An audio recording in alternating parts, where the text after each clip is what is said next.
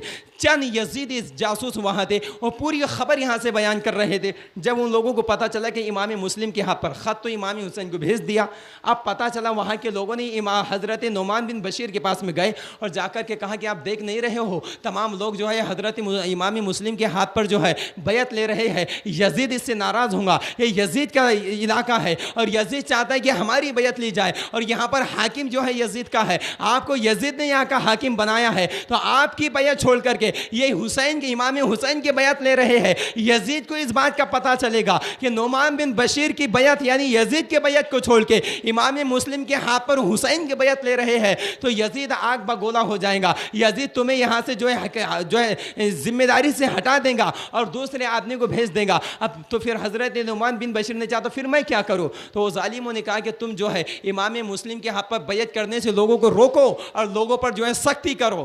نعمان بن بشیر نے کہا یہ اور بات ہے کہ مجھے یہاں پر یزید نے حاکم بنایا ہے، لیکن میں اپنی حکیمت کے لیے اور گورنر کی جو ہے ایک اپنے جو ہے عہدے کے لیے اور اپنے بڑے مقام کے لیے یا اپنی کرسی کے لیے میں آل رسول سے بغض نہیں رکھ سکتا، میں آل رسول سے بیعت کرنے سے روک نہیں سکتا، میں آل رسول سے محبت کرنے سے لوگوں کو باز رکھ نہیں سکتا۔ میری ذمہ داری، میری جو ہے حیثیت چلی جائے چلے گا، میرا مقام چھین لیا جائے چلے گا، میرا عہدہ چلے جائے کوئی غم نہیں، لیکن آل رسول سے لوگوں کو نفرت نہیں دلاؤں گا، آل رسول کے جانب سے لوگوں کے ذہنوں کو نہیں پھیروں گا۔ یہ بات جب وہ جو ہے وہاں کے یزیدی جاسوسوں نے سنا تو انہوں نے خط تحریر کیا، اور یزید اس وقت میں جو ہے بصرہ کے یہ اندر بیٹھا تھا، یہ دمشق کے اندر تھا۔ تو یزید نے جب اس خط کو پڑھا، اس نے خط کا وہاں سے لکھ کر کے بھیج دیے ظالموں نے۔ اب خط وہ یزید کے پاس میں پہنچا، اس میں تحریر تھا کہ یہاں پر امام حسین کی بیعت لینا لوگوں نے شروع کر دیا، امام مسلم جو ہے یہاں پر کوفہ کے اندر پہنچے ہیں اور لوگ آپ کی بیعت توڑ کر کے امام حسین کی بیعت امام مسلم کے ہاتھ پر لے رہے ہیں، اور جو ہے یہاں پر نعمان بن بشیر بھی جو ہے آپ کی حمایت میں بات نہیں کر رہے، بلکہ وہ بھی محب اہل بیت ہے، وہ بھی اہل بیت سے محبت کرنے والے ہیں۔ فوری طور پر یہاں سے نعمان بن بشیر کو معزول کیا جائے، ان سے ان کا عہدہ چھین لیا جائے، کوئی خطرناک قسم کا آدمی اور سخت مزاج آدمی کو یہاں کا ذمہ دار بنایا جائے۔ یہ بات جب وہاں پر پہنچی تو اس نے ایک یہودی کو بلایا، ایک یہودی کو ذمہ جو ہے مشورے کے لیے یزید نے بلایا، یہودی اور چند لوگوں کو بلا کر کے بٹھائے، کہا کیا ایسا مسئلہ ہے کوفہ کے اندر اور لوگ جو ہے میری بیعت توڑ کے امام حسین کی امام مسلم کے ہاتھ پر بیعت لے رہے، کیا کیا جائے؟ تو وہ یہودی جو وہاں بیٹھا تھا، اس کا نام ذہن سے نکل گیا، انہیں مشورہ دیا کہ بصرہ کے اندر ابن زیاد ہے اور بہت سخت قسم کا آدمی ہے، جس کا ظلم اور جس کا جبر شام کے علاقے کے اندر مانا جاتا ہے۔ تم ایک کام کرو، ابن زیاد کو وہاں سے بلاؤ اور کوفہ کے اندر اسے گورنر بنا دو، اسے وہاں کا حاکم بنا کر بھیجو۔ پھر یزید نے خط لکھا اور ابن زیاد کو بلایا کہ تم وہاں سے ہٹو، اپنے عہدے پر کسی اور کو حاکم بناؤ اور تم جو ہے کوفہ کے سرزمین پر جاؤ، وہاں کے حاکم اور ذمہ دار تم بن جاؤ اور وہاں کے گورنر نعمان بن بشیر کو وہاں سے معزول کر دو اور وہاں سے امام حسین کی بیعت توڑنے لگاؤ، جو نہ توڑے تو اس کے سر کو قلم کر دو اور ان لوگوں کو ان کے اپنے ہاتھ پر میری بیعت یعنی یزید کی بیعت اپنے ہاتھ پر لو۔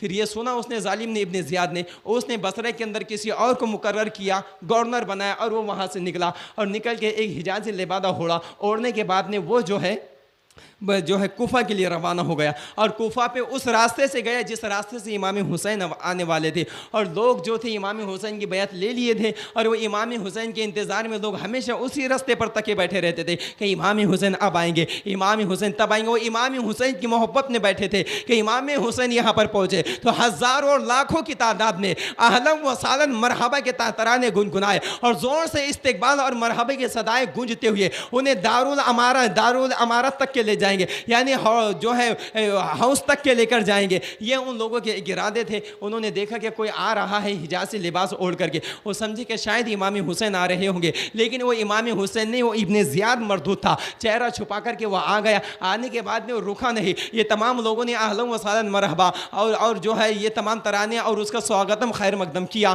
اور یہ تو سمجھ رہے تھے کہ امام حسین ہے، لیکن ظالم دوہری چال چل رہا تھا۔ امام حسین کی ایکشن مار کے وہ تو ظالم گھس پڑا تھا، وہ آیا اور سیدھا دارالامارت کے اندر گیا، اور جانے کے بعد میں وہ اپنے جو ہے اندر سیدھا چلا گیا ہاؤس کے اندر، گورنر ہاؤس کے اندر جانے کے بعد میں پھر وہ سو گیا، اور سونے کے بعد میں سارا جائزہ لے لے کہ تمام لوگ جو ہے امام حسین کے ماننے اور چاہنے والے ہیں۔ صبح جیسی سفیدی نمودار ہوئی، وہاں کے جو ہے کوفہ کے ذمہ داروں کو بلایا، جو وہاں کے ذمہ دار لوگ ہیں، شہر کے بڑے بڑے لوگ ہیں، رئیس ہے، تمام مالداروں کو جمع کیا۔ جمع کرنے کے بعد میں ابن زیاد نے ایک تقریر کیا کہ جتنے لوگوں نے امام حسین کی بیعت امام مسلم کے ہاتھ پر کیا ہے وہ تمام لوگ ان کی بیعت کو توڑ دے، جو لوگ ان کی مدد کر رہے ہیں وہ تمام لوگ ان کے ساتھ کو چھوڑ دے، جو لوگ انہیں پناہ دے رہے ہیں وہ تمام لوگ ان کو پناہ دینا بند کر دے، کیونکہ مجھے یزید نے یہاں پر بھیجا ہے۔ اگر تم لوگ امام مسلم کی بیعت کو نہیں توڑو گے تو پھر تم لوگوں کی بیویاں جو ہے بیوہ ہو جائیں گے، پھر تمہارے بچے یتیم ہوتے ہوئے نظر آئیں گے، پھر تمہاری مال اور جائیداد کو میں ضبط کر لوں گا، پھر تم بے گور و کفن تمہاری لاشیں زمین پر لا کر کے پھینک دوں گا، تمہارے سروں کو تمہارے تن سے جدا کر دوں گا۔ اس طرح کا بھڑکاؤ اس نے بیان دیا، اور لوگوں پر دہشت اور رعب کا ایک عالم طاری ہو گیا۔ اس نے لوگوں کو ڈرایا اور دھمکانا شروع کر دیا، اور یہ بات پورے کوفہ کے اندر پھیل گئی کہ ابن زیاد کہہ رہا ہے کہ امام مسلم کی بیعت کو توڑ دو ورنہ تم لوگوں کو شہید کر دیا جائے گا، یعنی تم لوگوں کو ظلم کیا جائے گا، زمینیں ہڑپ کر لی جائیں گی، بچوں کو یتیم کر دیا جائے گا، بیویوں کو بیوہ کر دیا جائے گا۔ تو پھر اس نے سوچا کہ اس کو پتہ چلا کہ امام مسلم کہاں ہے۔ امام مسلم حضرت ہانی بن عروہ رضی اللہ تعالیٰ عنہ کے گھر تھے، تو اس نے وہاں پر بلاوا بھیجا حضرت ہانی بن عروہ کو۔ حضرت ہانی بن عروہ کو بلایا، کہا کہ امام مسلم تمہارے گھر پر ہے۔ کہا ہاں امام مسلم ہمارے گھر پر، کہا ان کو میرے حوالے کر دو، اور تم نے کیوں پناہ دی؟ تو انہوں نے کہا حضرت عروہ نے، انہوں نے کہا کہ ہانی بن عروہ نے کہ نہیں، ہم اس کو چھوڑ نہیں سکتے، وہ ہمارے گھر کے مہمان ہیں، آل رسول ہے، ہم ان کو تمہارے پاس کیسے لا کر دیں گے؟ تم شہید کرنا چاہتے، تم ان پر ظلم کرنا چاہتے۔ یہ محبوب تھے، یہ عاشق تھے، آل رسول کے چاہنے والے تھے، انہوں نے کہا وہ ہمارے مہمان ہیں، ہم انہیں یہاں لا نہیں سکتے۔ پھر حضرت کو جو ہے ان کو اس نے قید کر لیا، عروہ کو قید، ہانی بن عروہ کو اس نے خوب ظلم کیا، خوب ستم کیا، حتیٰ کہ انہیں شہید کر دیا۔ وہ شہید ہو گئے۔ اس کے بعد میں پھر اس نے حضرت امام مسلم کو لانے کی کوشش کیا، لیکن امام مسلم اس کے ہاتھ نہیں آئے۔ انہیں تمام لوگوں کو جمع کیا، جتنے لوگوں نے بیعت لی تھی، تقریباً 40,000 کا لشکر لے کر امام حسین آئے، امام مسلم آئے اور گورنر ہاؤس کا چاروں طرف سے گھیراؤ کر لیا، کیونکہ آپ کے ہاتھ پر کم و بیش 40,000 لوگوں نے بیعت لے چکی تھی۔ جب اتنے لوگ ملے تو حضرت امام مسلم نے حضرت جو ہے ہانی کا بدلہ لینے کے لیے وہاں پر پہنچے، تمام لوگوں کو لے کر گورنر ہاؤس کا گھیراؤ کر دیا اور کہا کہ تو نے ان کو کیوں قتل کیا ہے؟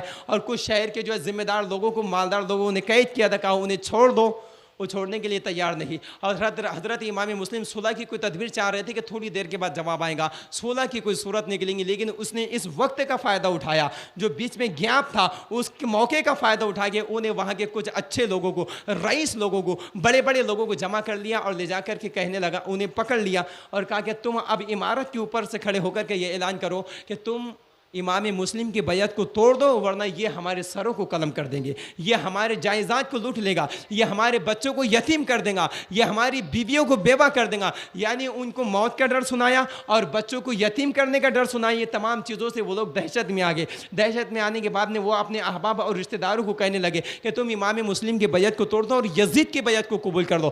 اب یہ لوگوں کا حق تو یہ بنتا تھا، یہ اتنی تعداد میں تھے، اگر یہ ٹوٹ پڑتے تھے اس وقت میں تو اسی وقت اس کو جو ہے قتل کر سکتے تھے، اسی وقت وہاں پہ پرچم اسلام گاڑ سکتے تھے، کیونکہ 40,000 کے فوج ایک ساتھ تھے۔ لیکن چند لوگوں کی جان کو دیکھ کر کے، چند لوگوں کی بزدل باتیں سن کر کے یہ لوگ جو ہے اپنے خاندان والوں پر چلے گئے اور یہ لوگوں نے امام مسلم کی بیعت کو توڑنا شروع کر دیا۔ سب نے امام مسلم کو چھوڑ دیا۔ اب انہوں نے دیکھا کہ امام مسلم جو کچھ چھوڑ کر سب جا رہے ہیں، تو پھر انہیں کچھ لوگوں کا قتل بھی کیا اور ان کی لاشوں کو لا کر کے کوفہ کی گلیوں میں پھینک دیا تاکہ یہ لوگوں کے اندر ایک دہشت کا ماحول چھا جائے، ایک ڈر ان کے چھاتی کے اندر سما جائے۔ تو وہ لوگ ڈرنے لگے اور ڈرنے کے بعد میں دھیرے دھیرے سب نے امام مسلم کی جو ہے بیعت کو توڑ دیا۔ امام مسلم کے پیچھے جب آپ نماز پڑھاتے کم و بیش 12,000 لوگ آپ کے پیچھے نماز پڑھتے تھے، اور جس دن یہ معاملہ ہوا، یعنی لوگوں نے بیعت توڑنے کا کہا تھا اور جس دن بیعت توڑی گئی. اس دن امام مسلم نے جب مغرب کی نماز پڑھائی تو آپ نے سلام پھیرا تو 2 شہزادوں کے علاوہ کوئی آپ کے پیچھے نہیں تھا. حضرت امام مسلم نے سوچا کہ یہاں کے کتنے ظالم لوگ ہیں, کتنے دوگلے لوگ ہیں. یہ تو مجھے کہتے تھے کہ ہم تمہاری آئیں لڑیں گے, ہم تمہارے بائیں لڑیں گے, اور چند لوگوں کو دیکھ کر کے تھوڑی سی دہشت میں آگے ڈر کر کے انہوں نے پھر میری بیعت کو توڑ دیا. اور اب کیا کریں گے؟ اب امام مسلم کی چھاتی پر جو غم تھا, ایک غم یہ تھا کہ یہ ظالم نے حضرت ہانی کو قتل کر دیا, یہ ظالم نے یہاں کئی لوگوں کو 12-15 لوگوں کو قتل کر دیا. دوسرا یہ کہ اس کا تسلط جم گیا. تیسرا یہ کہ اب مجھ کو یہاں سے جانا ہے. چوتھا یہ ان کو اپنی زندگی کی فکر نہیں تھی میں رہوں یا شہید ہو جاؤں, فکر اس بات کی تھی کہ میں نے امام حسین کو خط بھیج دیا, امام حسین اب میری تحریر دیکھ کر آ جائیں گے. اب ان کے دل کے اندر یہ غم بہت ستانے لگا کہ اب امام حسین بھی آئیں گے, امام حسین کے شہزادے اور شہزادیاں بھی آئیں گے, اور وہ چھوٹا سا ننھا سے قافلہ آئے گا. یہ ظالم نہ جانے کتنے ظلم کے پہاڑ ان پر توڑے گا. یہ غم انہیں الگ ستا رہا تھا. اب انہوں نے دیکھا کہ وہ امام مسلم جن کے باپ داداؤں کی جاگیر پوری دنیا ہے, یہ سلطنت زمین و آسمان رسول اللہ کی جاگیر ہے, یہ رسول اللہ کی وسیع سلطنت کے اندر امام مسلم کے لیے سونے کو 2 گز زمین کوفے والے دینے کے لیے تیار نہیں ہے, امام مسلم کو سلانے کے لیے کوئی تیار نہیں ہے, امام مسلم کے لیے کوئی دروازہ کھولنے کے لیے تیار نہیں ہے. کل تک کے جو کہتے تھے کہ ہم اسلام کے لیے گردنیں کٹا دیں گے, کل تک کے جو کہتے تھے ہم دین رسول کے لیے اپنے بچوں کی قربانیاں پیش کر دیں گے, کل تک کے جو کہہ رہے تھے ہم تمہارے دائیں لڑیں گے, ہم تمہارے بائیں لڑیں گے, ہم اسلام کے دل دادے ہیں, ہم شریعت پہ زندگی گزارنا چاہتے ہیں, ہمیں شریعت مصطفیٰ کا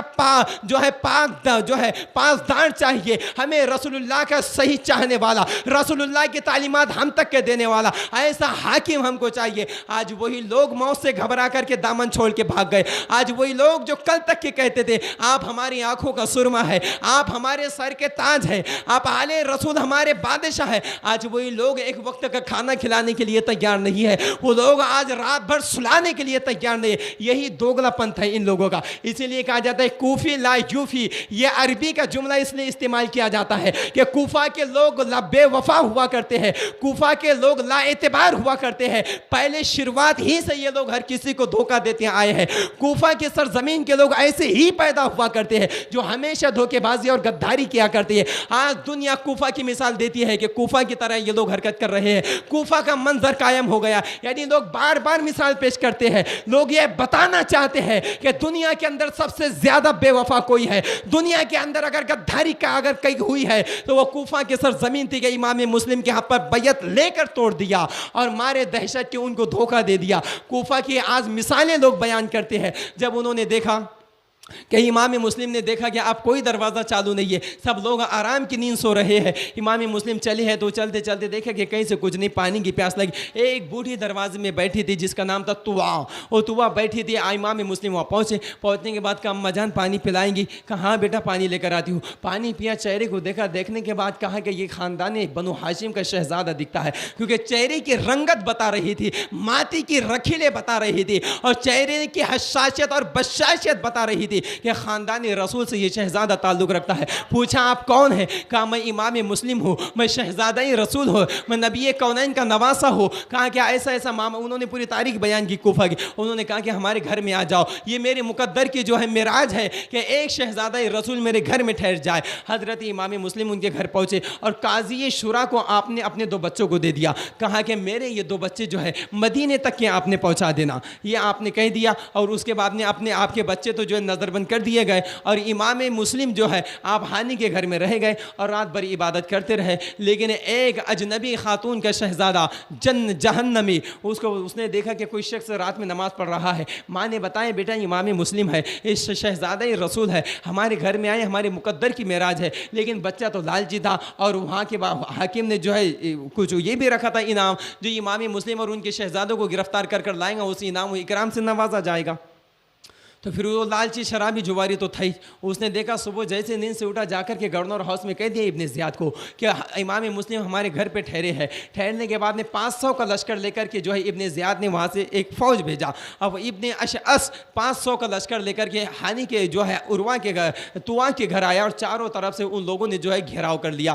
حضرت امام مسلم نے گھوڑوں کی ٹاپوں کی آواز سن کر کے کہہ دیا اماں جان تیرے بیٹے نے جا کر کے خبر دے دی ہے, تیرے بیٹے نے دھوکہ کر دیا ہے, آپ باہر آ کر کر کے دیکھتے ہیں تو ظالم آیا ہے حضرت امام مسلم. یہ تو حضرت علی رضی اللہ تعالیٰ عنہ کے خاندان سے تعلق رکھتے تھے, شہزادہ گل کو کبا تھے, شہزادہ رسول تھے, کیوں ڈریں گے 500 کے لشکر کو دیکھ کر. آپ باہر آئے, امام مسلم نے پھر بھی دین کی باتیں ان کے پاس کی, آپ نے پھر بھی مصالحت کی بات کی, آپ نے جو ہے صلح کی بات کرنے کی کوشش کی, لیکن ظالموں نے ذرا رحم نہیں کھایا, چاروں طرف سے تیر اور نیزوں کو بوچھاڑ شروع کر دیا. امام مسلم زخمی ہو جاتے. جب انہوں نے دیکھا کہ مصلحت یہاں چلنے والی نہیں, امام حسین نے بھی تلوار نکالی, امام مسلم نے بھی تلوار نکالی, اور اس کے بعد نے وہ گھمایا اور وہ حیدری پیتروں کو سامنے رکھا کہ سینکڑوں لاشوں کو بکھیر کے رکھ دیا, اور سینکڑوں لوگوں کو جو ہے آپ نے ان کے وجود کو مجروح کر دیا اور زخمی کر کے رکھ دیا. انہوں نے دیکھا کہ یہ خاندان, یہ حضرت علی کی طاقت اس کے وجود میں دکھ رہی ہے, مولا کائنات کا جلال اس کے چہرے سے جھلک رہا ہے, نبی کے کونین کی دعاؤں کا تاج اس کے سر پہ دکھ رہا ہے, حسینی تیور سے لڑ رہا ہے. انہوں نے سوچا اگر اسے کنٹرول نہ کیا جائے تمام فوج کو گاجر مولی کی طرح کاٹ کے رکھ دیں گا اور ہماری لاشیں پورے میدان میں بکھری ہوئی نظر آئیں گی. تو تدبیر کو انہوں نے یہ رکھا, کہا کہ ہم نے امان دے دیا, یعنی ہم نے اوزار کو چھوڑ دیا, اب مصلحت کی جائے, اب صلح کی جائے. انہوں نے بہانہ اختیار کیا, یہ چال تھی ان کی, وہ صلح نہیں کرنا چاہتے تھے, وہ جانتے تھے اگر اسی طرح لڑتے رہے تو مسلم تمام لوگوں کے گردنوں کو کاٹ کے رکھ دیں گے, اور یہ تنہا آدمی ہم سب کے لیے کافی ہے. تو مارے دہشت کے انہوں نے ایک جو ہے ایک حکمت اختیار کی, شاطرانہ شطرنجی انداز میں انہوں نے کہا کہ ہم صلح کرنا چاہتے ہیں. انہوں نے تلواروں کو نیچے ڈال دیا, امام مسلم نے بھی تلوار کو نیچے ڈال دیا. جیسی انہوں نے آئیڈیا سے تلوار ہاتھ میں لی, اس کے بعد میں ظالم نے تلوار اٹھا کے حضرت مسلم پر وار کیا, پھر ان کا ہونٹ کٹ گیا. ہونٹ کٹنے کے بعد میں انہوں نے سوچا ظالموں تم نے دھوکہ دیا مجھ کو. پھر انہوں نے پکڑا, اور پکڑنے کے بعد انہیں گورنر ہاؤس کے اندر لے کر گئے, یعنی ابن زیاد کے پاس لے جا رہے تھے. لیکن جب وہ زخمی ہو چکے تھے, آپ نے تواں سے کہا پانی پلاؤ, مجھے پانی چاہیے. لیکن جب ان کے پاس پانی لایا گیا تو ہونٹ تو کٹ چکا تھا, ہونٹ سے خون کے قطرے پانی کے اندر گرے. آپ نے کہا کہ دوسرا پانی لے کر آؤ, اس لیے کہ خون ناپاک ہے, یہ پانی میں گر گیا, پانی ناپاک ہو گیا. دوسرا پانی لایا گیا پینے کے لیے. آپ جب ہونٹ تک کے لے جاتے تھے پھر اس میں پانی خون کا بوند ٹپک جاتا تھا, آپ دور کر دیتے تھے. دیکھو امام مسلم اس وقت میں ایسے وقت کے اندر پانی آپ کو چاہیے تھا, آپ لڑ لڑ کے تھک چکے تھے, لیکن خون کا قطرہ ناپاک ہوا کرتا ہے. آپ نے حرام جانا کہ خون ناپاک ہے, ناپاک چیز کو زبان سے نہیں لگایا جائے گا, اور آپ وہ دیکھ رہے تھے کہ اب یہ پانی مجھے یہاں کا میسر نہیں ہوگا. اب ایسا لگ رہا ہے کہ نانا جان کے ہاتھوں سے کوثر کا جام ہی میسر آئے گا, اب ایسے لگ رہا ہے, اور اب ایسے سمجھ میں آ رہا ہے. آپ نے جو ہے پھر اس کے بعد نے اس کو پانی کو نہیں پیا, پھر تیسرے سے پانی لایا گیا, آپ نے اسے بھی نہیں پیا. اور آج ہم شراب پیتے ہیں, شراب بھی ناپاک ہے, وہ ایک قطرہ خون کا اس میں گر جاتا تھا تو پانی نہیں پیتے, تب کہ اشد ضرورت تھی, اس وقت بھی آپ نے پانی نہیں پیا. اور ہم شراب پیتے ہیں, ہم شراب کو ایسے پی رہے ہیں جیسے کہ پانی پیتے ہیں. یاد رکھے امام مسلم نے اس وقت بھی پانی نہیں پیا, اس لیے کہ ناپاک قطرہ گر گیا تھا. شراب تو پوری ناپاک ہے, شریعت نے اسے نجس کہا ہے, اسے ناپاکی کا حکم دیا ہے. جو حکم تمہارے پیشاب کا ہے وہی حکم شراب کا ہے. ہم شراب کو ایسے پی جاتے ہیں. امام مسلم نے پانی کو نہیں پیا جس میں خون کا صرف ایک قطرہ گر گیا تھا, تو آپ نے جو ہے پانی نہیں پیا. اور ظالموں نے آپ کو لیا اور لے جا کے گورنر ہاؤس میں لے کر گئے. وہاں پر جاتے ہی پہلے ان لوگوں نے سازش رچ لی تھی کہ مسلم جیسی گورنر ہاؤس کے اندر آئے, آپ نے پیچھے چھپے رہنا, دروازے کے پیچھے سے نکلنا اور ان پر حملہ کر دینا. انہوں نے لے کر گئے, پھر بھی ڈر اور دہشت میں لے کر گئے کہ امام مسلم کب کون سا وار ہم پر کر دے, اتنی دہشت تھی ان لوگوں کو. امام مسلم کو لے جاتے ہیں, لے جانے کے بعد گورنر ہاؤس کے اندر لے کر گئے, لے کے گئے. اب امام مسلم تو آگے دیکھ رہے تھے, ان سے بے نیاز تھے, یہ لوگ پیچھے چھپے تھے دروازے کے پیچھے. امام مسلم پر بے تحاشا ٹوٹ پڑے اور آپ پر نیزے اور تلواروں کا وار کیا. امام مسلم وہاں پر زخمی ہو گئے. پھر امام مسلم کو انہوں نے جو ہے کہا کہ بیعت کر دو یزید کی. امام مسلم نے کہا نہیں, بیعت تو نہیں کی جائیں گی, ہم لوگ ظالم کے ہاتھ پہ بیعت نہیں کر سکتے. ہمارے رگوں میں حسینی خون ہے, ہمارے رگوں میں جو خون گردش کر رہا ہے یہ رسول اللہ کا ہے. شریعت کے تحفظ کے لیے ہماری زندگی ہے, ہم سر کٹا دیں گے لیکن ہم یزید کے ہاتھ میں ہاتھ نہیں دیں گے. اسی وقت کے لیے اہل دل نے کہا تھا, مرد حق باطل کے آگے مات کھا سکتے نہیں, سر کٹا سکتے ہیں لیکن سر جھکا سکتے نہیں. آئین جبا مردہ گوئی و بے بولے باقی اللہ کے شیروں کو آتی نہیں روبائی. گورنر ہاؤس کے اندر سینکڑوں حاکموں ذمہ داروں کے بیچ میں, سینکڑوں سپاہیوں کے بیچ میں ایک کمزور وجود کھڑے ہونے کے بعد, زخموں سے چور ہونے کے بعد میں بھی للکار کر امام مسلم نے کہا یہ سر کٹ جائیں گا لیکن ظالم کے سامنے جھکیں گا نہیں. یا رسول اللہ زندہ باد, زندہ باد, زندہ باد.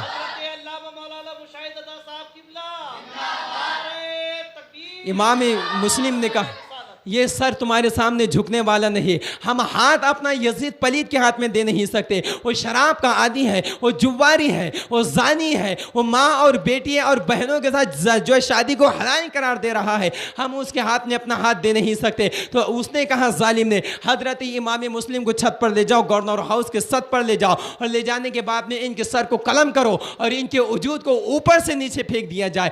امام مسلم کو چھت کے اوپر لے جایا گیا. امام مسلم کو وہ قتل کرنے کے لیے آ رہے تھے. وہاں پہ عمر بن سعد جس کا نام آپ نے سنا ہے, یہ ایک صحابی رسول کا بیٹا ہے. سعد یہ جو ہے یہ حضرت عمر بن سعد جو یہ صحابی رسول کا بیٹا تھا. حضرت امام مسلم نے کہا قتل کرنے سے پہلے 3 نصیحتیں سن لو. کہا کیا ہے؟ کہا یہ وصیت کر رہا ہوں, اس پر عمل کرنا, اس کے بعد مجھے قتل کر دو. وہ سعد جو تھا انہوں نے کہا ٹھیک ہے آپ کیجئے, کیا ہے آپ کی جو ہے وصیت ہے؟ آپ نے کہا ایک یہ ہے کہ میرے بچے جو ہے وہ فلاں فلاں کے یہاں پر ہے, میرے بچوں کو مدینے تک کے پہنچا دینا, ان کے ماں تک کے اور امام حسین تک کے ان کو پہنچا دینا.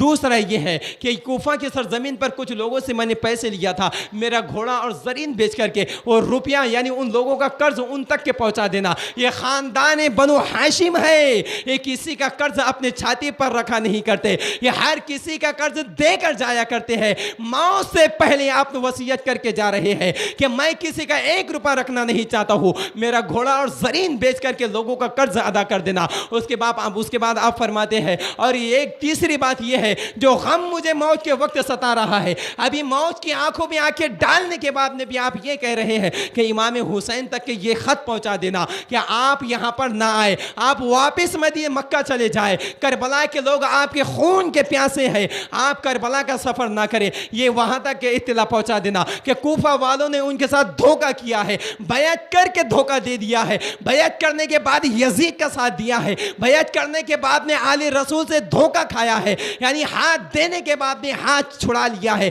پھر یزید کے ہاتھ پر بیعت کر لی ہے. یہ باتیں امام حسین تک کے پہنچا دینا اور انہیں روک دینا کہ وہ کوفہ نہ آئے, وہ بیچ میں سے واپس چلے جائے. 3 باتیں آپ نے کی, لیکن وہ مردود کہاں جواب دے گا. اس کے بعد میں حضرت امام مسلم کو قتل کیا گیا اور آپ کے لاش کو باہر پھینک دیا گیا, یعنی اس کے نیچے گرا دیا.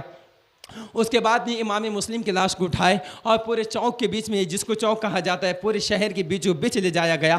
آپ کی لاش کو وہاں پہ ٹنگایا گیا اور لوگوں کو بتایا گیا جو بھی امام حسین کا محب ہوگا, اہل بیت سے محبت کرنے والا ہوگا, امام حسین کے ہاتھ پر بیعت کرنے والا ہوگا, اس کا یہی حال ہوگا جو امام مسلم کا ہوا. ان للہ و انا الیہ راجعون. حضرت جو ہے ہانی کا بھی انتقال ہوا, ہانی کے بعد میں حضرت امام مسلم کا انتقال ہوا. اس کے بعد میں اس ظالم نے وہیں پر اعلان کر دیا کہ حضرت امام مسلم کے 2 شہزادے جو بھی ان کو لے کر آئے گا اسے انعام و اکرام سے نوازا جائے گا. وہ حضرت قاضی شرح کے پاس میں تھے.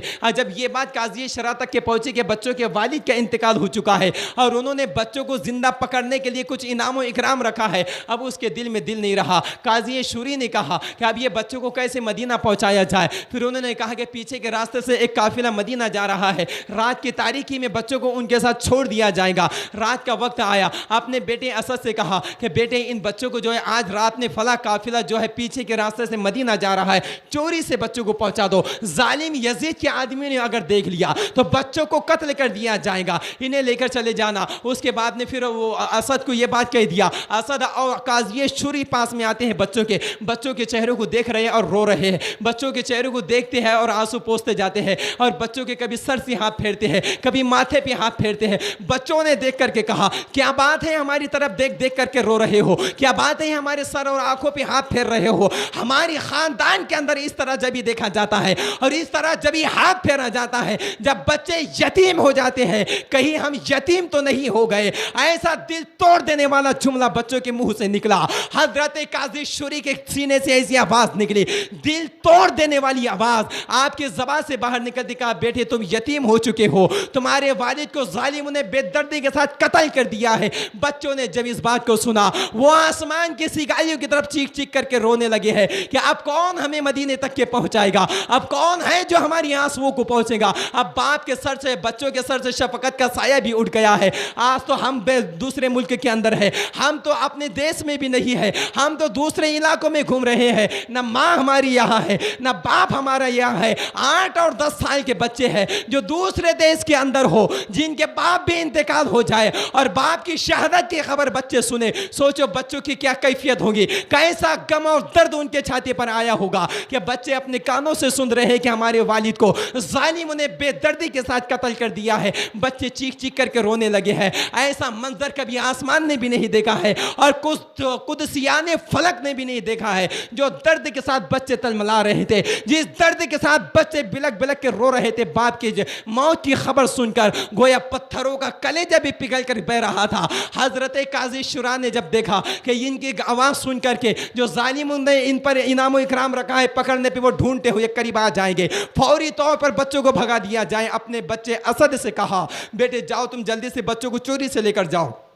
اسد نے بچوں کو لیا. لے جانے کے بعد نے شہر کے آبادی کے باہر دیکھا کہ ایک قافلہ دور چلا گیا. ان کے پہنچنے سے پہلے ہی قافلہ نکل گیا. بچوں سے کہا کہ بیٹے دیکھو وہ گرد اڑ رہی ہے نا، قافلہ جا رہا ہے، چلو جلدی جلدی بھاگو تم قافلے میں لگو. لیکن ایک دل میں یہ بھی خوف تھا اگر مجھے کسی یزیدی نے دیکھ لیا تو میرا سر قلم کر دیں گے. دور سے کہا کہ بیٹے دیکھو وہ گرد اڑ رہی ہے، وہی قافلہ، جاؤ تم اس قافلے سے جا کے مل جاؤ، وہ تمہارے کو ڈائریکٹ مدینہ تک کے پہنچا دے گا. بچے دوڑتے ہوئے ان کے پیچھے بھاگے. بھاگتے بھاگتے بچوں نے دیکھا لیکن ہائے رے تقدیر کی نرنگیا، اب تقدیر میں شہادت لکھی ہی تھی. ان کے خون کی ضرورت اسلام کو تھی، اس لیے ان کے ساتھ میں ایسا ماحول ہوا. تقدیر کی نرنگیاں ہے، تقدیر کا تماشا ہے. جب بچے جا رہے ہیں ایک ایک ہی بچوں کی نگاہوں کے سامنے سے قافلہ اوجھل ہو گیا. بچے پوری رات ان کو ڈھونڈتے رہے. بچے دیکھتے ہیں کچھ نظر نہیں آتا ہے. رات کی تاریکی ہے، ٹھنڈی ہوائیں چل رہی ہے، پتے اور خاک اڑ رہی ہے. بچوں کے بال بکھر چکے ہیں، چہرہ خاک آلود ہو چکا ہے، لباس مجروح ہو چکا ہے. بچے ایسے عالم میں گھوم رہے ہیں. پوری رات کبھی ہوا کی دو سے پتے اڑتے ہیں، ننھی سی جان سہم جاتی ہے کہیں کوئی پیچھے سے تو نہیں آ گیا. بچے ڈرتے ڈرتے رات کی ٹھنڈی ہواؤں میں کانپتے کانپتے بچے پوری رات گھومتے رہے. جیسی صبح کی سفیدی نمیدار ہوئی بچے گھوم کر وہیں آئے جہاں انہیں رکھا گیا تھا، یعنی جہاں سے نکلے تھے وہیں پر رک گئے. بچے گھوم پھر کر اپنی ہی جگہوں پر آگے. کوئی ظالم یزید کا نمائندہ اس قریب ابن زیاد کا نمائندہ جا رہا تھا. انہیں کہا بچوں کو دیکھ کر کے پہچان لیا. ابن زیاد کے حوالے کر دے گا یہ بچے بھاگ رہے تھے، میں نے پکڑ کر لایا. ابن زیاد نے کہا کہ ان بچوں کو قید کر دیا جائے. بچوں کو قید کر دیا گیا. وہاں پہ مشکور نامی ایک آدمی تھا جو وہاں کا داروغہ تھا، جو وہاں کا حوالدار تھا. وہ مشکور نامی داروغہ کے سپرد بچوں کو کیا گیا کہ انہیں قید کر دیا جائے. وہ مشکور عاشق رسول تھا، وہ مشکور اہل بیت سے محبت کرنے والا تھا. اس نے سب دیکھا کہ ظالم اہل بیت اطہار کو قتل کر رہا ہے، ظالم اپنے نرنگیاں چلا رہا ہے، ظالم شریعت کی جو ہے دھجیاں اڑا رہا ہے اور آل رسول اور رسول کے خاندان کے بچوں کو جو ہے قید کر رہا ہے. اس نے موقع کی نزاکت کو دیکھتے ہی بچوں کو چوری سے کھول دیا اور بھگا دیا. بیٹے جاؤ بھاگ جاؤ. بچے رات کی تاریکی میں، وہ مشکور تو ایک عاشق رسول تھا، بچوں کو بھگا دیا. بھگانے کے بعد نے پتہ چلا ابن زیاد کو کہ بچوں کو جو ہے داروغہ نے بھگایا تھا، داروغہ کو قتل کر دیا گیا. اس کی شہادت ہو گئی عشق رسول میں، محبت ہی آل رسول میں. رسول کائنات کے خاندان کے جو بچے تھے ان کو بھگانے اور محبت میں ایک اور شہادت کا اضافہ ہو گیا. اس کے بعد نے انہوں نے جو دیکھا یا بچے کہاں گئے بچوں کو ڈھونڈنے کے لیے، اس نے کہا کہ جتنا چاہے مال و زر دے دیا جائے گا، انعام و اکرام سے نوازا جائے گا، بچوں کو زندہ میرے پاس لے کر آؤ. بچے سہمتے ہوئے ڈرتے ہوئے بھاگے. بھاگنے کے بعد ایک جو ہے کنویں کے پاس میں وہ بچے پہنچے. جھاڑ کی چھاؤں میں کوہ میں بیٹھ گئے چھپ کر کے کہ کوئی ہمیں دیکھ نہ لے اور ظالم کے ہاتھ میں نہ دے دے. بچے جھاڑ کی کوہ میں چھپے ہوئے تھے. ایک لڑکی جو ہے پانی بھرنے کے لیے کوئی عورت آئی. اس نے جب پانی کی ڈول اندر پھینکا کنویں کے اندر پانی کھینچنے کے لیے، پانی کے اوپر بچوں کے عکس کی تصویر نظر آئی، یعنی کہ پانی کے اندر اپنی بھی تصویر دکھتی ہے نا. انہوں نے دیکھا کہ جھاڑ کی کوہ میں کوئی 2 بچے بیٹھے ہیں، معصوم چہرے ان کے دکھ رہے ہیں، ان کے تصویر پانی پر پورا عکس دکھ رہا ہے. انہیں جھانک کر کے دیکھا, ادھر جا کر دو ننھی سی جانیں بیٹھی تھی. پوچھا بیٹے تم کون ہو؟ ایک خاندانی غیرت, خاندانی جو ہے یہ غیرت اور خاندانی حیا اور ظالموں کو ایک دہشت تھا. اس بوجھ سے ان کی نگاہیں جو ہے بوجھل ہو چکی تھی, زبان حرکت میں نہیں آ رہی تھی. کئی دن کے بھوکے اور پیاسے بچے تھے, کبھی ادھر بھاگتے کبھی ادھر بھاگتے ہیں. ظالموں سے بچ بچ کے بچے بھاگ رہے تھے اور کئی دن کے بھوکے پیاسے تھے. زبان میں سکت نہیں تھی بات کرنے کی. بڑی مشکل سے اس خاتون نے کہا کہ تمہارا چہرہ بتا رہا ہے کہ تم آل رسول ہو, تمہاری نگاہیں بتا رہی ہے کہ عشق رسول کی جو ہے تصویر اور نور تمہاری نگاہوں سے پھوٹ رہا ہے, تم یقیناً آل رسول ہوں گے. دیکھو بیٹے تم چھپا رہے ہو, لیکن میری نگاہ جو دیکھ رہی ہے آپ کے چہرے سے آل رسول ظاہر ہو رہا ہے. میری جو ملکہ ہے جس کے گھر کی میں خادم اور نوکرانی ہو, وہ بھی آل رسول سے محبت کرنے والی ہے. چلو میں ان کے پاس تم کو لے کر چلتی ہوں. اس نے دونوں بچوں کو لیا اور اپنی ملکہ کے حوالے کر دیا. کہا کہ یہ دو بچے آل رسول سے دکھتے ہیں. بچوں نے پوری تاریخ جو ہے اس کو سنایا. اس نے کہا کہ میرا شوہر جو ہے وہ تو ظالم ہے, وہ تو ابن زیاد کا جو ہے یہ ہے, وہاں پر کام کرنے والا ہے, نمائندہ ہے اس کا. اس کے بعد میں پھر اس نے بچوں کو بال سنوارا, نہلایا, کھلایا اور بچوں کو جو ہے عمدہ سرما پہنایا, اچھا لباس پہنایا اور بچوں سے خوب محبتیں اور شفقتیں کرنے لگی. اس کے بعد میں رات میں اس کا شوہر حارث آیا. حارث آنے کے بعد میں اس نے پوچھا کہ اتنی رات تم گئے کہاں تھے, صبح سے آئے نہیں. اس نے کہا کہ میں صبح سے جو ہے امام مسلم کے بچوں کو ڈھونڈ رہا ہوں, کیونکہ آپ نے جو ہے حاکم نے ابن زیاد نے بہت بڑا انعام و اکرام رکھا ہے. جو ان کے بچوں کو پکڑ کر لائیں گا اسے بے نیاز مال دیا جائے گا, جو ہے بہت زیادہ مال دیا جائے گا, انعام و اکرام دیا جائے گا. تو میں ڈھونڈ رہا تھا اور بچوں کے چکر میں میرا گھوڑا بھی مر گیا ہے اور صبح سے شام تک کے بھوکا پیاسا ان کو ڈھونڈ رہا ہوں. تو بیوی نے کہا کہ ظالم تجھے شرم نہیں آتی, رسول اللہ کے خاندان کے بچوں کے خون کے پیاسے ان کی گردنیں کاٹ کر کے تو پیسہ کمانا چاہتا ہے. آل رسول کے خون سے رنگے ہوئے ہاتھوں کی کمائی ہمیں نہیں چاہیے. ہمیں ان بچوں کی زندگی پیاری ہے.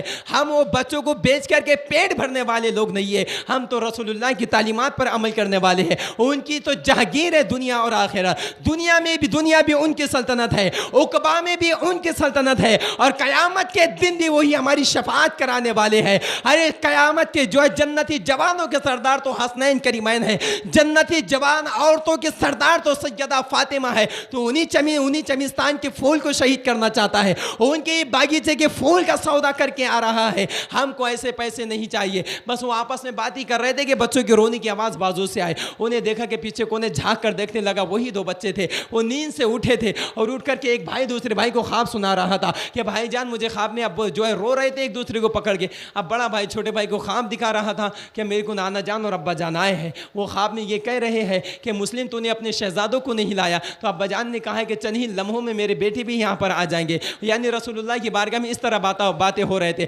یعنی کہ چھوٹے بھائی ان قریب میں بھی ابو اور نانا جان کے پاس جانے والا ہوں. وہ آپس میں اس طرح کی باتیں کر کے رو رہے تھے. اس نے آواز سنا اور جا کر کے پوچھا تم کون ہو؟ اب بچوں کو وہاں نہلایا دھلایا گیا, کھلایا پلایا گیا. بچے تو یہ سمجھ رہے تھے کہ یہ ہمارے اچھے ہیں, ہمارے ساتھ اچھا ہی کریں گے. بچے نے دل کھول کر کہہ دیا امام مسلم کے شہزادے ہیں. جیسے اس نے سنا تو اس نے بچوں کے زلفوں کو کھینچا, ایک دوسرے کے بالوں سے بالوں کو باندھنے لگا. اب بچوں کے زلفے تو بڑے ہوتے ہیں, وہ آل رسول تھے, ہر سنت ان کے گھر کے بچے ادا کیا کرتے تھے. وہ بچے زلفے والے تھے, ان کے زلفوں کو نوچنے لگا, وہ بچوں کو مارنے لگا. اور پھر اس کی بیوی نے ہر چند کوشش کی سمجھانے کی, ہر چند کوشش کی منانے کی, لیکن ظالم نے مانا نہیں. حتیٰ کہ بچوں کو نہر کے جو ہے کنارے لے کر گیا. وہاں لے جانے کے بعد اب اگر واقعہ بیان کرنے کی کوشش کی تو بڑا طول واقعہ ہے, بس چند جملوں کے اندر میں واقعے کو ختم کرنا چاہتا ہوں. پورا جو ہے نہر کے قریب لے کر گیا, بڑے بھائی کو شہید کر دیا. اب چھوٹے بھائی کو شہید کرنے کے لیے جا رہا تھا. بیوی آئی بچوں کو چھڑانے کے لیے, لیکن بیوی پر ایسا زوردار وار کیا کہ بیوی خون میں نولان ہو گئے. یعنی وہ بھی اہل بیت اطہار کی محبت میں شہید ہو گئے. یہاں پر بیوی نے بھی شہادت کا جام نوچ فرما لیا. اس کے بعد ظالم نے چھوٹے بچے کو بھی قتل کر دیا. آپ قتل کرنے کے بعد میں دونوں کے سروں کو اٹھایا اور ایک ٹوکرے کے اندر رکھا اور ابن زیاد کے پاس جو ہے وہاں لے کر گئے گورنر ہاؤس کے اندر. لے جانے کے بعد نے کہا گیا اے ابن زیاد میں نے لے کر کے آیا ہوں 2 سر, آپ جو ہے مجھے انعام و اکرام سے نوازا جائے. تو ابن زیاد نے پوچھا کیا لائے ہو؟ کہا دونوں بچوں کے سر. کہا بچے کہاں ہیں؟ کہا انہیں قتل کر دیا. کہا میں نے قتل کرنے کے لیے نہیں کہا تھا, میں نے کہا تھا بچوں کو زندہ لاؤ. میں نے یزید کو خط میں تحریر کر کے بھیجا ہے کہ میں نے بچوں کو قید کرا ہے لیکن تو نے بچوں کو قتل کر دیا. اب اگر یزید مجھ سے بچے مانگے گا تو میں کیا دوں گا؟ یہ سر. اس نے کہا کہ سب سے پہلے اس مردود کو اس نہر کے پاس لے جاؤ اور جہاں اس نے بچوں کے سر کو قلم کیا اس مردود کے سر کو قلم کر دیا جائے. یعنی آل رسول کا خون بہانے والا بھی جو ہے سلامتی کی زندگی جی نہیں سکتا, اس کا بھی سر قلم کر دیا گیا. پھر وہ ظالم مر گیا. مرنے کے بعد نے حضرت امام حسین رضی اللہ تبارک و تعالیٰ عنہ, اب اسی دن جس دن امام مسلم کی شہادت ہوئی تھی, یعنی بچوں کی شہادت سے پہلے ہی امام مسلم کی شہادت کے دن حضرت امام حسین مکہ سے ہجرت کر کے کربلا کے لیے روانہ ہو گئے تھے. آپ بہت دور گزر چکے تھے اور جب آپ کربلا کے قریب آ رہے تھے تو کوفہ سے آنے والا کوئی آدمی ملا تھا. آپ نے اس سے پوچھا کہ کوفہ کے کیا حالات ہیں. وہ شاعر تھا, اس نے بیان کیا کہ کوفہ والوں کے دل آپ کو چاہتے ہیں اور ان کی تلواریں آپ لوگوں کو چاہتی ہیں. یعنی ان کے دل میں تو آپ ہیں لیکن ان کی تلواریں ابن زیاد کے ساتھ ہے. یعنی وہ جو کہیں گا وہاں کے لوگ وہ کریں گے. یعنی وہ یہ کہنا چاہتا تھا شاعری کے اندر کہ وہ لوگ دوگلے ہیں, وہ لوگ ابن زیاد کا ساتھ دینے والے ہیں. وہ یزید یا وہ اس طرح کی باتیں کرنے لگا. آپ تھوڑا آگے گئے, پھر آگے جب تھوڑا سفر اور طے کیا اور کوئی آدمی آنے والا ملا. امام مسلم نے پوچھا کہ کیا حالات, امام حسین نے پوچھا کیا حالات ہے کربلا کے یعنی کوفہ کے. تو ان لوگوں نے کہا کہ کوفہ کے حالات کچھ ایسے ہیں کہ امام مسلم کو بڑی بے رحمی کے ساتھ نے جو ہے انہیں قتل کر دیا گیا. پھر انہوں نے پوچھا امام حسین نے بچوں کا کیا ہوا؟ کہا بچوں کو بھی بڑی بے دردی کے ساتھ قتل کر دیا گیا. جو لوگوں نے ان کے ہاتھ پر بیعت لی تھی وہ لوگوں نے تمام نے ان کے ہاتھ سے بیعت توڑی, یعنی ان کو دھوکہ دیا, پھر یزید کے ہاتھ پر بیعت لے لیے.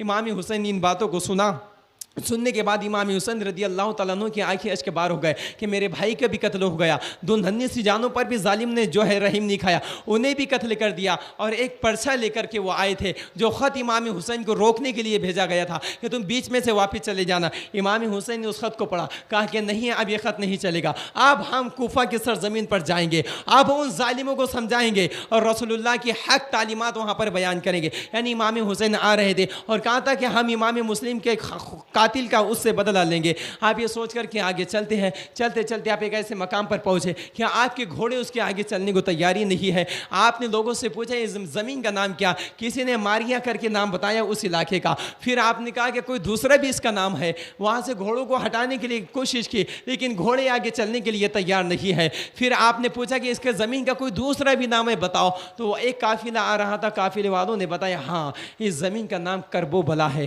کرب کا معنی ہے درد اور بلا کا معنی ہے مصیبتیں. یعنی کرب و بلا یہ مصیبتوں کی سرزمین ہے, یہ بلاؤں کی سرزمین ہے, یہاں پہ درد ہی درد دیا جائے گا. امام حسین سمجھ گئے یہی وہ زمین ہے جو میرے خاندان کا بچہ جانتا ہے کہ علی رسول کا خون یہاں بہے گا. اس مقام پر ہمارے خیمے لگائے جائیں گے, یہاں سے عباس کے بازو کاٹے جائیں گے, یہاں پہ قاسم کی جوانی برباد کی جائیں گی, یہاں عسکر کے حلقوم میں تیر چلایا جائے گا, یہاں پہ سکینہ کی چادر کھینچی جائیں گی, یہاں پر جو ہے ہمارے خاندان کے بیٹیوں کو بیوہ کیا جائے گا, ہمارے خاندان کے بچوں کو یتیم کیا جائے گا, آل رسول کے خاندان کی شہزادیوں کی چادر تطہیر کو چھینا جائے گا. یہی وہ سرزمین ہے جہاں پر اسلام کی بقا کے لیے ہمارے لہو کو بہایا جائے گا, یہیں سے اسلام کے پرچم کو گاڑا جائے گا. یہی وہ مقدس زمین ہے جہاں پر اسلام کو بقا ملے گی, یہیں سے اسلام پھیلے گا, یہیں سے اسلام پھولے گا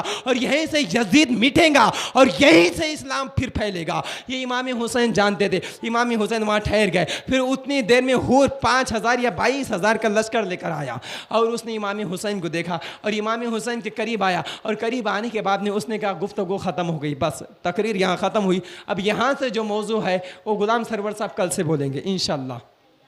اب وہ جو 5 منٹ کی گفتگو ہے وہ سن لیں. وہ یہ ہے کیا جو حور آیا 5,000 یا 22,000 کا لشکر لے کر, آنے کے بعد 22,000 کا 5,000 تھا, 22,000 بعد میں لشکر آیا تھا. تو حور نے کہا کہ امام حسین میں آپ کا موتی اور فرما بردار ہوں, میں چاہتا ہوں کہ اس کے نظریات اچھے نہیں یزید کہ آپ یہاں سے چلے جائیں. امام حسین نے کام جانے کے لیے نہیں آئے ہیں. کہا کہ تم ہی نے تو ہم کو بلایا اور تم ہی ہم کو بھیج رہے ہو. کہا ہم نے آپ کو نہیں بلایا, تو اس نے تو مجھے آپ کو گرفتار کرنے کے لیے کہا. امام حسین نے وہ 200 خط جو کوفہ والوں نے بھیجے تھے نا وہ نکال کر بتایا, یہ دیکھو یہ کوفہ کے لوگوں نے بھیجا, یہ دیکھو اس پہ فلاں کا نام ہے, یہ دیکھو اس خط پہ کوفہ کے لوگوں کی سگنیچر ہے, اس پہ کوفہ کے لوگوں کے نام تک کے ہے. حارث نے خط بھیجا تھا, حارث تمہاری فوج کا آدمی ہے، فلاں فلاں نے خط بھیجا تھا، یہ اس کا نام ہے، یہ کوفہ کے لوگوں کے سگنیچر اس پہ موجود ہے، انہوں نے 200 کم و پیش ہمیں خط بھیجا ہے کہ ہمیں آپ کی ضرورت ہے، آپ رہنمائی کے لیے آئیے، آپ رہبری کے لیے آئیے، تو مجھے آپ ہی نے بلایا اور آپ ہی بھیج رہے ہیں۔ کہا امام حسین آپ چلے جائیے۔ امام حسین نے تمام باتیں بیان کی تو حور نے کہا کہ یہ ظالموں نے خفیہ تدبیریں چلائی ہیں، یہ آپ کے ساتھ دھوکہ کیا جا رہا ہے۔ امام حسین نے کہا اب یہاں سے جایا نہیں جائے گا، اب یہاں پر جو کام کے لیے ہم آئے ہیں اور کربلا کی زمین نے مجھے کھینچا ہے، اب کربلا میں ہمارے کجاوے رہیں گے اور یہیں پر ہمارے خیمے نصب کیے جائیں گے اور یہیں پر ہم رہیں گے۔ یہ بول کر کے امام حسین وہیں رکے۔ ظہر کی نماز حور نے امام حسین کی اقتداء میں پڑھی تھی، تب کہ اسے یزید نے بھیجا تھا، ابن زیاد نے بھیجا تھا امام حسین کو گرفتار کرنے کے لیے، لیکن حور امام حسین کو چاہنے والا تھا، حور عاشق رسول تھا، حور اہل بیت سے محبت کرنے والا تھا، وہ یزید کے ساتھی، وہ یزیدی فوج تو لے کر آیا تھا، حسین کو گرفتار کرنے کے لیے تو آیا تھا، سپاہیوں کو ساتھ میں لے کر آیا تھا، لیکن امام حسین کی اقتداء میں نماز بھی پڑھ رہا تھا، امام حسین کی اقتداء بھی کر رہا تھا، وہ امام حسین والا تھا، اور سب سے پہلے کربلا میں اس نے امام حسین کے ہاتھ پر بیعت بھی لیا تھا، یزید کے سامنے لیا تھا۔ بس انہی لفظوں میں میں گفتگو سمیٹتا ہوں۔ استغفر اللہ ربی من کل ذنب و اتوب الیہ۔ لا